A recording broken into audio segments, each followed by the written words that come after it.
Welcome to the Genius Factory. Enjoy the video. You'll begin on the watch. Don't open the phone yet. Swipe up for Control Center, then tap the crescent sleep focus icon to start. Once you tap, the watch applies your current sleep focus settings immediately, so make sure you've scheduled sleep windows on the iPhone Health app earlier. You'll feel short haptic confirms. This means it's active. If it asks, choose Turn On for the current duration. Do this now. You want the watch enforcing Do Not Disturb and dim screen right away. Once sleep focus is active, you can refine behavior without leaving bed.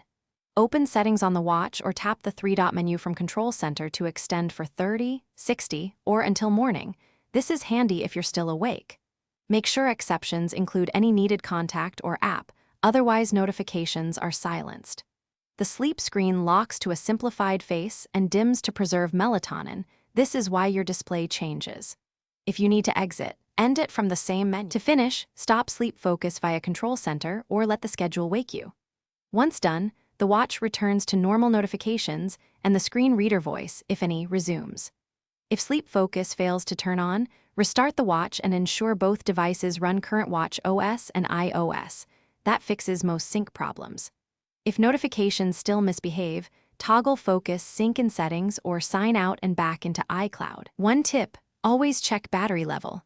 Low power can block background sync and rules application.